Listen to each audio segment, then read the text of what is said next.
نحمده ونصلي على رسوله الكريم اما بعد فاعوذ بالله من الشيطان الرجيم بسم الله الرحمن الرحيم الصلاة والسلام عليك يا سيدي يا رسول الله وعلى آلك واصحابك يا سيدي يا خاتم النبيين۔ معزز سامعین و ناظرین حضرات، آج کا جو ہمارا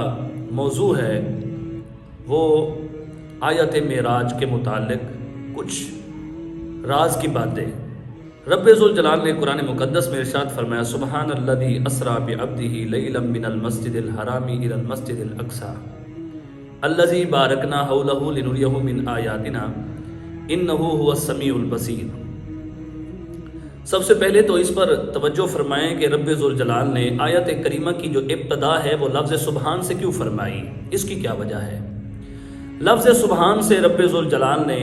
اس آیت کی ابتدا اس وجہ سے فرمائی کہ کہیں کوئی بندہ یہ اعتراض نہ کر دے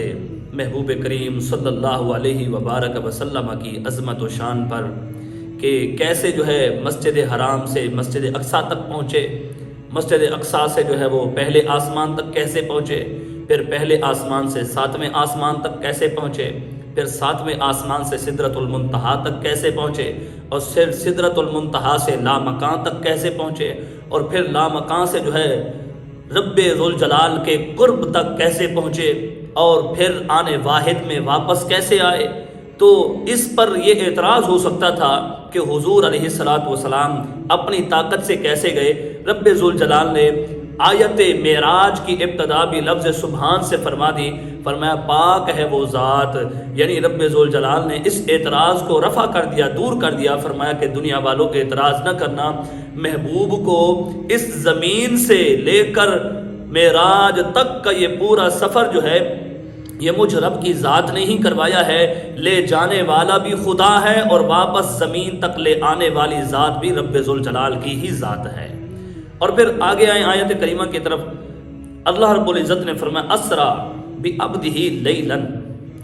اللہ رب العزت نے یہاں پر فرمایا اسرا بعبدہ، سیر کرائی اپنے عبد خاص کو۔ یہاں رب ذوالجلال نے حضور علیہ السلام کو عبد سے تعبیر فرمایا، اس میں بھی حضور کی شان جو ہے وہ واضح اور ظاہر نظر آتی ہے کہ جب حضرت عیسیٰ علیہ السلام کو رب ذوالجلال نے آسمانوں کی طرف اٹھا لیا تو عیسائیوں نے کہا کہ حضرت عیسیٰ علیہ السلام جو ہے یہ اللہ کے بندے ہیں، لیکن عبد میں اور عبدہ میں بڑا فرق ہے۔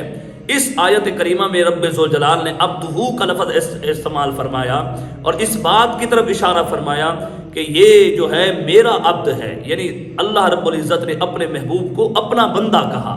عبدہ کہا، خود اپنا عبد خاص کہا۔ پھر آگے آئیں تو لیلن ارشاد فرمایا اس آیت کریمہ کے اندر، لیلن جو ہے اس پر جو تنوین ہے وہ قلت کی طرف اشارہ کرتی ہے، تنوین تقلیل۔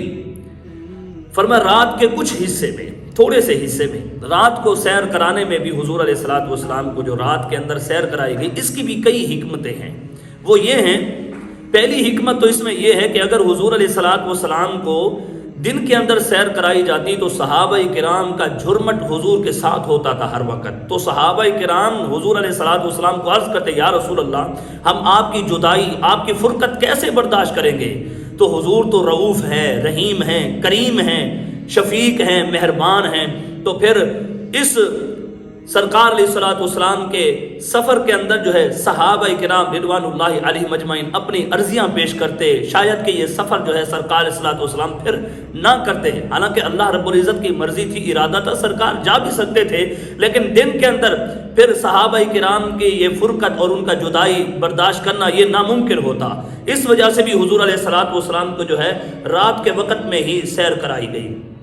اور پھر اس میں علماء کرام نے دوسری وجہ ایک اور بھی بیان کی ہے، فرمایا کہ دیکھو جب چاند طلوع ہوتا ہے تو وہ رات کے وقت ہی طلوع ہوتا ہے، اور حضور علیہ السلام جو ہے 14ویں رات کا چاند کہا گیا، اس وجہ سے بھی حضور نبی اکرم نور مجسم صلی اللہ علیہ وسلم کو جو معراج کرائی گئی تو رات کے وقت ہی کرائی گئی۔